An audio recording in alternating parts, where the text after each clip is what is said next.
Hello students, welcome to Sandy Academy of Mathematics online class YouTube class. SAMS YouTube channel తరపున ఎవరైతే DSC school assistant and SGT maths prepare అవుతున్నారో వాళ్ళందరికీ all the best చెప్తున్నాను. So last వీడియోలో మనం టెట్కమ్ TRT 2018లో జరిగినటువంటి school assistant మ్యాథ్స్లోని 5 క్వశ్చన్స్ని discuss చేయడం జరిగింది. సో ప్రతి ఒక్కరూ ఆ వీడియోని వాచ్ చేశారనుకుంటున్నాను.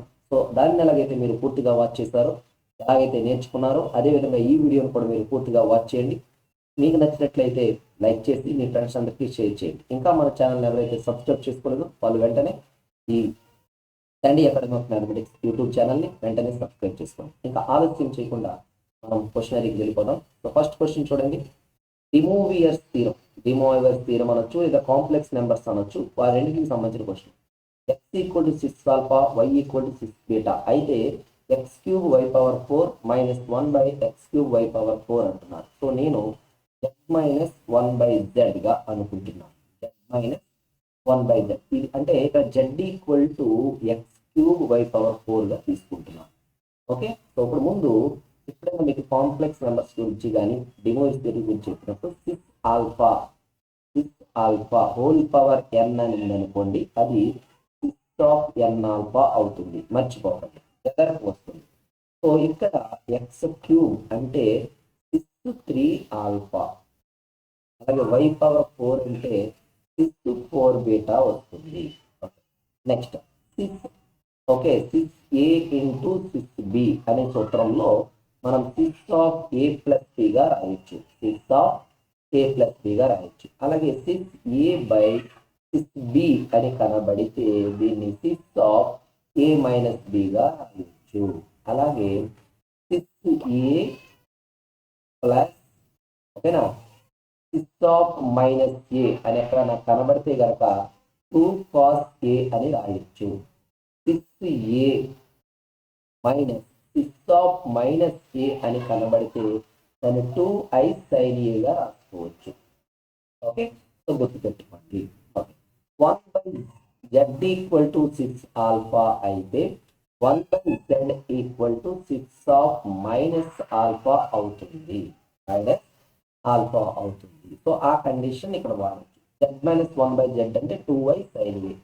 సో ముందు చూడు, x cube into y power 4 equal to 6 3 alpha into 6 3 beta అయినా సారీ 6 4 బీటా కదా, సారీ 4 బీటా కదా. సో ఇది ఏమవుతుంది 6 ఆఫ్ 3 ఆల్ఫా ప్లస్ 4 బీటా ఏ కదా అవుతుంది. ఓకే, 1 బై జెడ్ అంటే ఎలా రాయొచ్చు 6 ఆఫ్ ఓకేనా minus of 3 alpha plus 4 beta అవుతుంది. సో ఈ రెండు యాడ్ చేస్తే ఏమవుతుందని చెప్పాను, సబ్ట్రాక్ట్ చేస్తే సబ్ట్రాక్షన్, ఎందుకంటే ఇక్కడ ఇచ్చిన సబ్ట్రాక్షన్. ఎడిషన్ ఇస్తే మీకు కాస్ట్లో వస్తుంది, కానీ సబ్ట్రాక్షన్ కాబట్టి 2i sin ఏ అంటే ఇక్కడ ఏదైతే ఉందో అది sin 3 ఆల్ఫా ప్లస్ 4 బీటా. భారీగా ఆలోచించకండి, డైరెక్ట్గా గెస్ చేసేయండి అన్నమాట. ఓకేనా. So next the solution of root x plus 20 plus root x plus 4 equal to root x minus 1 is root x plus 20 plus root x plus 4 equal to 4 into root x minus 1 అను సమీకరణం యొక్క సాధన అంటున్నారు. Simple గుర్తు, 20కి దగ్గరలో ఉన్నటువంటి perfect square ఏంటో చూడు. 20కి దగ్గరలో ఉండే పర్ఫెక్ట్ స్క్వేర్ ఏంటి 25 కదా. సో 25 రావాలంటే ఎక్స్ ప్లేస్ లో ఎంత పెట్టాలి 5 కదా. So x equal to 5 just ఆప్షన్లో పెట్టి చెక్ చేయి. So root of 5 plus 20 plus root of 5 plus 4 LHS equal to RHS అవుతుంది. లేదు చూడు. సో ఇది రూట్ 25 5, ఇది రూట్ 9 3, 4 ఇంటూ ఇది రూట్ 4 2 సరిపోలేదా. 8 equal to 8 LHS equal to RHS వచ్చేసిందా. సో మరి ఆన్సర్ ఏంటి 5. మామూలుగా చేయాలంటే బోత్ సైడ్స్ వర్గం చేయాలి. ఒకరంతా చేసాక మళ్ళీ ఆన్సర్ వస్తే మళ్ళీ వర్గం చేయాలి, అది చేయాలి. కానీ నువ్వు అలా చేయకు, జస్ట్ గెస్ చేయి. 20కి దగ్గరలో ఉన్నది 4 తర్వాత వచ్చింది. 4 తర్వాత వచ్చే వర్గం ఎంత 9 అంటే 4కి ఎంత కలపాలి 5, అలా అయినా పర్వాలేదు. 20 తర్వాత వచ్చే వర్గం ఎంత 25, ఎంత కలపాలి 5, అలా అయినా నో ప్రాబ్లం అన్నమాట. ఆప్షన్ ఓరియంటెడ్గా ఆలోచించు, డైరెక్ట్గా చేయకు. అలా చేస్తేనే నీకు ఆన్సర్ వస్తుంది. ఓకే, లేదంటే లెంత్ అయిపోతుంది. Okay, so next direct calculation. If alpha, comma, beta, comma, gamma are roots of x cube plus px square plus qx plus r equal to 0, then sigma 1 by alpha square అంటున్నారు. అంటే లాగండి 1 by alpha square plus 1 by beta square plus 1 by gamma square అంటున్నారు. So మీరు మామూలుగా చెప్తారు ఏదైనా sir alpha square beta square gamma square sir, ఇది beta square gamma square అవుతుంది, తర్వాత గామా స్క్వేర్ ఆల్ఫా స్క్వేర్ అవుతుంది, plus alpha square beta square అవుతుంది. ఓకే, ఇది A square plus B square plus C square లా ఉంది కాబట్టి దీన్ని A plus B plus C plus C whole square minus 2 alpha beta అంటే ఇది ఈ రెండు గుణించవచ్చు. అప్పుడు చూడండి ఏమవుతుందో, ఇక్కడ ఆల్ఫా స్క్వేర్ ఉంది, ఇక్కడ గామా స్క్వేర్ పెడుతుంది. So alpha beta gamma square తీసేస్తే alpha square beta sorry alpha beta gamma alpha beta into beta gamma. చూడండి ఇందులో ఆల్ఫా బీటా గామా ఉంది, ఇంకేమొస్తుంది బీటా అయినా అది సెపరేట్ అయిపోతుంది కదా. సో మూడిట్లో ఏమొస్తుంది alpha plus beta plus gamma వచ్చి extra alpha plus beta plus gamma వస్తుంది. Overall alpha into beta into gamma whole square, ఇది సూత్రం. ఓకే, సో మామూలుగా sum of the roots alpha plus beta plus gamma equal to minus B by అంటే minus B. Okay, product of roots taken 2 at a time, రెండేసి మూలాలు తీసుకుంటే C by A 2 by 1 cube. Next product of roots taken all at a time, ఇది minus ఇది plus ఇది minus ఇది. So ఇందులో apply చేస్తే సో ఫస్ట్ ఇది ఇదే కదా. ఓకేనా, ఇదిగోండి దీనికి 2 స్క్వేర్ మైనస్ 2 ఇంటూ ఓకేనా ఆల్ఫా బీటా గామా అంటే minus r into minus p by alpha beta gamma minus r whole square. So q square minus 2pr by r square మన ఆన్సర్ అవుతుంది. ఇది డైరెక్ట్ క్యాలిక్యులేషన్, మీకు అర్థం కాకపోయినా మామూలుగా మీరే చేసుకోండి. ఓకే, ఇందులో డిస్ప్లే ఏం లేవు కదా, మీకు అర్థం అవ్వాలంటే లెక్క అక్కడ ఏముందని ఎక్స్ప్లెయిన్ చేయడానికి అలా వేశాను. సూత్రం మాత్రం గుర్తుంచుకోండి. ఒక ఘన సమీకరణం క్యూబిక్ ఈక్వేషన్ ఇచ్చినప్పుడు దానికి మనం మూలాల మొత్తము, రెండేసి మూలాల లబ్ధాల మొత్తము, మూడేసి మూలాల లబ్ధాల మొత్తం తీసుకుంటే ఇది minus B by A C by A minus D by A సూత్రాలు. ఓకేనా, సో నెక్స్ట్ చూడండి. నెక్స్ట్ మనం చూసినట్లయితే ఇది దేనికి సంబంధించింది, బైనామియల్ థీరం, ద్విపద సిద్ధాంతానికి సంబంధించిన సమాచారం అన్నమాట. సో ద్విపద సిద్ధాంతానికి సంబంధించి రెండు సమీకరణాలు ఇవ్వడం జరిగింది. సో దాని ప్రకారం చెప్పమన్నారు 2nc3 బై nc2 అన్నారు. దీన్ని మనం గుర్తుపెట్టుకొని షార్ట్ కట్ చెప్పాను. ఇక్కడ ఏదైతే ఉందో దాన్ని 3 స్టెప్పులు బ్యాక్ వెళ్ళాలి. ఫస్ట్ స్టెప్ 2n అనుకోండి, నెక్స్ట్ స్టెప్ 2n-1, తర్వాత 2n-2 బై 3 ఫ్యాక్టోరియల్. నెక్స్ట్ అదే విధంగా ఇది n అనే 2 స్టెప్పులు తీసుకెళ్ళమాట, n into n-1/2 that equal to 44/3n. ఈ 2 ఇది 6 అవుతుంది, ఇందులో 3 టైమ్స్, ఈ 3 క్యాన్సిల్ అయిపోయింది. నెక్స్ట్ ఇక్కడ 2n ఇంటూ 2n-1, ఈ 2n-2లో ఈ 2n-2లో 2 కామన్ తీసుకోవాలి, n-1 by n into n-1 equal to 44 అండి. So n into n-1 cancel అయిపోయింది, ఇది 2 రెళ్ళు 4, ఈ 4 ఇందులో 11 సార్లు. So 2n-1 equal to 11, so 2n equal to 12, దీని నుంచి n ఈక్వల్ టు 6, అంతే సింపుల్. ఓకే, అయితే ఇది మాత్రం గుర్తుపెట్టుకోవాలి. మీరు మళ్ళీ ఏం చేస్తారంటే NCR equal to n factorial by R factorial into n-r, అది వెయ్యకు. అక్కడ ఆర్ స్థానంలో ఏది ఉంది, ఇదిగో 3 ఉంది, దాన్ని 3 స్టెప్పులు 2n బ్యాక్, ఒక స్టెప్ వెనక్కి వెళ్తే 1 తగ్గుతుంది, నెక్స్ట్ 2 తగ్గుతుంది, అలా రాసుకో.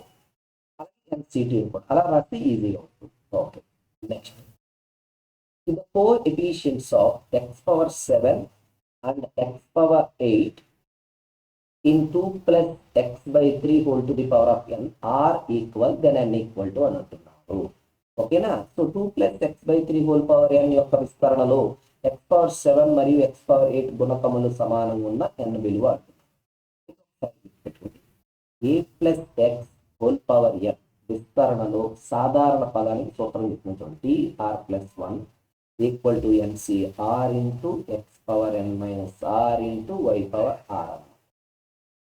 ఓకేనా, సో చూసుకోండి సిచ్యువేషన్ బట్టి. ఇప్పుడు NCR, ఇప్పుడు నీకు ఏంటి కావాలి, ముందు జనరల్ టర్మ్ రాస్తుంది, ఇక్కడ NCR into okay x power x అంటే ఇక్కడ 2 పవర్ n-r ఇంటూ వై అన్నాను, నేను ఏ అని రాసుకోవచ్చు. మీరు ఎలా పెట్టుకోండి, x/3 హోల్ పవర్ ఆర్, ఇది మామూలుగా జనరల్.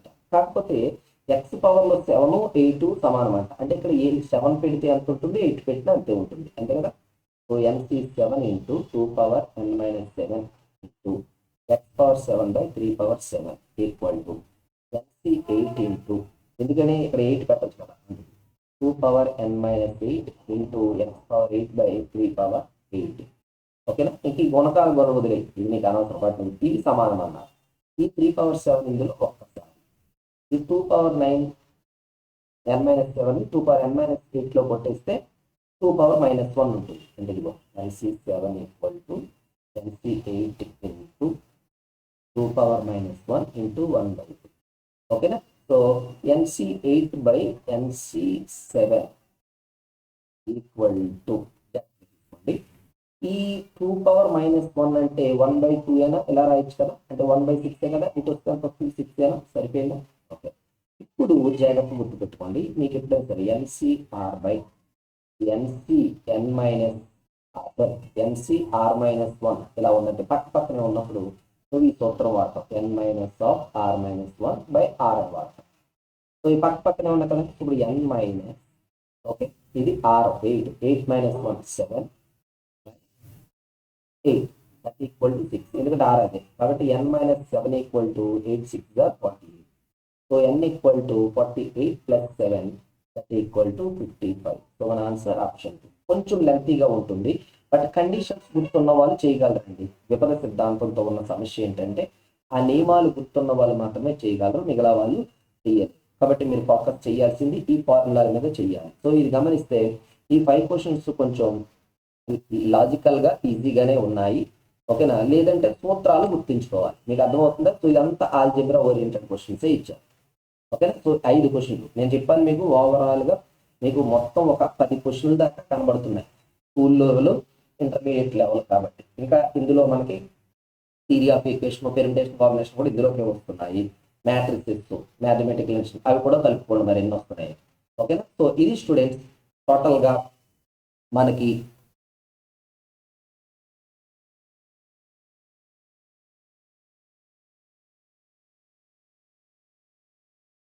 ఓకే, టోటల్గా మనకి 5 క్వశ్చన్స్ యొక్క కంప్లీట్ ఇన్ఫర్మేషన్. ఓకే. సో ఈ 5 క్వశ్చన్లు కనుక మీకు నచ్చినైతే లైక్ చేయండి, మీ ఫ్రెండ్స్ అందరికీ షేర్ చేయండి. అదేవిధంగా నేను ఆల్రెడీ ఎప్పుడు చెప్తుంది, మళ్ళీ ఒకసారి గుర్తు చేస్తున్నాను. సో ఇంకా ఎవరైనా సరే ఓకేనా, ఏదైనా పర్టికులర్గా ఒక టాపిక్ కావాలి అని కోరుకుంటున్నట్లయితే, అంటే మీరు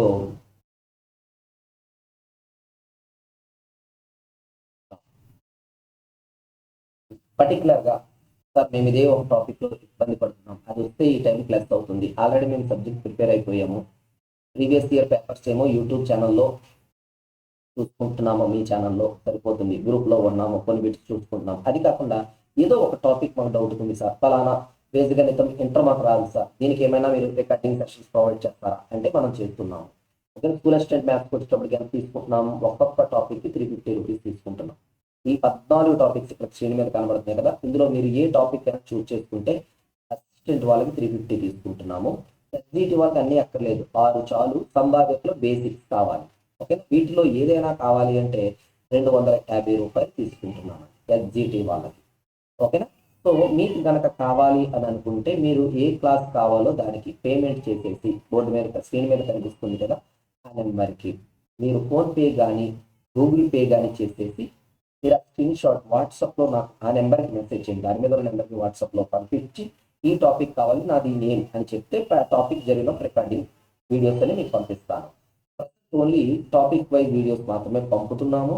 అయితే ఒకవేళ డేట్ ఎక్స్టెండ్ అయితే కనుక ప్రతి టాపిక్లో నుంచి 50 క్వశ్చన్స్ ప్రాక్టీస్ బిట్స్, ప్రీవియస్ ఇయర్లో వచ్చినటువంటి బిట్స్ లాగా ఉండేలాగా అటువంటి మోడల్స్ వాటిని విత్ ఎక్స్ప్లెనేషన్తో చేయాలని అనుకుంటున్నాము.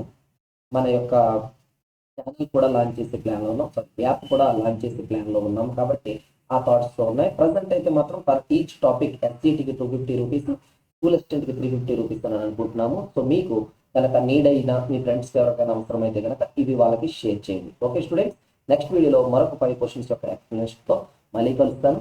Thank you.